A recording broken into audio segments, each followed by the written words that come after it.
Do more than you're paid for. Welcome to Ben's Business Podcast, episode number 39. And in this video and podcast, I want to share one of the 16 lessons from The Laws of Success by Napoleon Hill.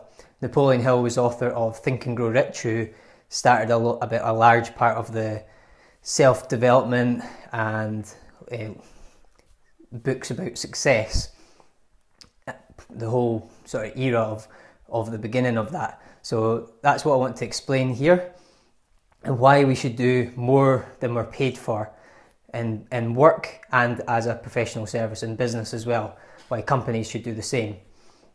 So this is lesson number 9 about, as I've said, the habit of doing more than you're paid for, because from my experience I know that we reap what we sow, and what a lot of almost human nature is to do is to reserve energy, and that comes from our caveman era period. And one of the most important things is that we need to realize is don't try to reap before you've sown. And what that means is don't try to take before you've given a ton of value up front, or helped a ton of people, and delivered service before you ask for money or expect payment. And that's basically what this is about. One of the first things which is mentioned in lesson number 9 of how the laws of success, about how we need to do more than we're paid for, is the love of work. So if we love the work that we do, we're more likely to do that without effort. So I've found that in I think it was Simon Sinek, and Start With Why. If you have a why for what you're working on, then it's much more likely you're going to enjoy what you're doing, you're going to get really involved, and you're going to get in flow and forget what time it is, rather than keeping your eye on the clock.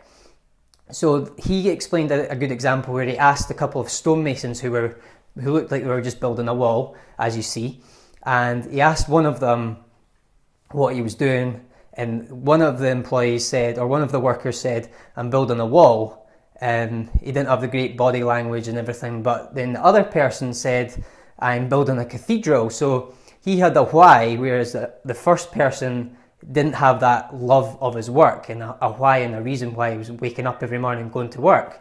So we have to embed that why, and we have to embed love for the work. Like an artist loves doing his work, he doesn't do it for the money. If we solely do our work for money, then we're not going to have that enthusiasm that leaders have to drive and be up earlier than everyone else and work later than everyone else when people are sleeping. And that's a large part of what this lesson is about.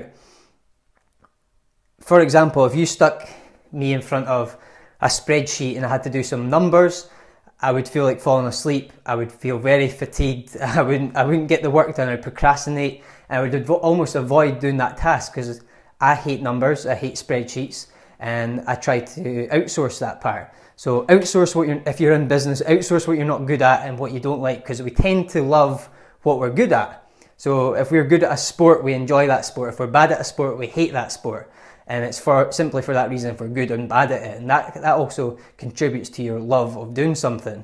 So when you create results with ease and you find something easier and you seem to get better results and enjoyment out of it, that's the kind of position and work you should be in.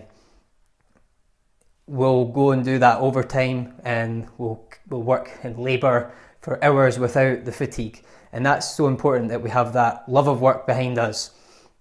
So therefore the endurance depends on how much you love work. So endurance doesn't matter. You obviously push through some pain barriers, but endurance comes when you love the work. And that's what I've found. When I have passion for my business, to wake up early, I get up at 4:45. I've been doing it for 4 days in a row now, and I've failed a couple of times on that, but this challenge to get up early is so important to me, so that I can put more hours into doing the things that I love, which is my work, and rise earlier and get more done. And the drive behind that is the fact that I do love the work that I do. So I want to try and get more out of the day. The other part about this is that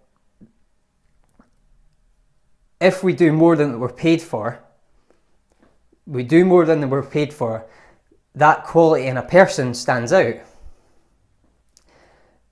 It's a very rare occurrence where you find someone who will go the extra mile, stay 10 minutes late after work. And talking about employees, but in general, and even with services, sometimes customer service can be pretty terrible. So we need to make sure that we're just showing that care, which is quite rare, unfortunately, in employment and for professional services and employees. And then if you are seen as a person who does more than which he's paid for or she's paid for, people will come to you and want your work because they know that you have that in you to deliver way more than they'll actually pay for. And if you're an employee, for this example, this whole lesson applies for employees, and if you run and employers and professionals running a business and a service. So it applies to both sides, and how you look after your employees and how they will look after you. It's the law of reciprocity, and again the law of averages. How hard you work, the more you get back. You reap what you sow.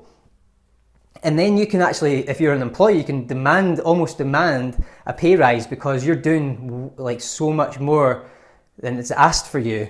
And when the time comes that you want a pay rise, they wouldn't want to say no because they wouldn't want to lose you. And that's how valuable you'll come if you build this habit of doing more than you're paid for. And if you're a business, you'll keep your clients. And if you're an employee, you'll keep your job when times are tough, for example, and recessions, and you start to lose clients. And if you're in a job and you're doing very little for what you're being paid for, you're the first person to go. And the people who do more than they're paid for, the people who stayed back half an hour when the push was on, they're the people who are kept on. The people who keep their eye on the clock or even leave 5 minutes early and rush out the door when it's time to finish or come in late, they're the people that will be paid off first. So make sure that you love your job, and also once you find that place that you love doing the work, it almost will happen naturally anyway, because it is human nature to, unfortunately, to do as little as possible. But if you can find the love in the work, then this kind of counteracts that. So the more value you bring by doing more than you're paid for, you will eventually make more money because there'll be clients looking for you. You'll be recommended without even asking for recommendations, testimonials. People will start to do that for you because they appreciate how much effort and care you've put in to the work that you do for them. And same with being an employee. They will give you a pay rise before you even ask for it.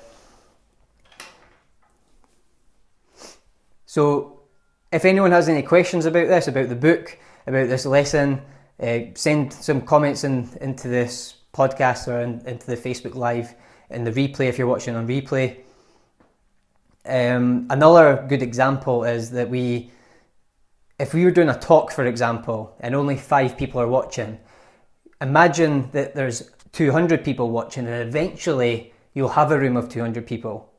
And that's the main point I want to get across, that if you keep focused on over-delivering for what's in front of you, you will always be paid eventually. It might not happen right away, but in the long run, if you're that person who does more than they're paid for, the value you put out will always come back to you in some way with the law of reciprocity.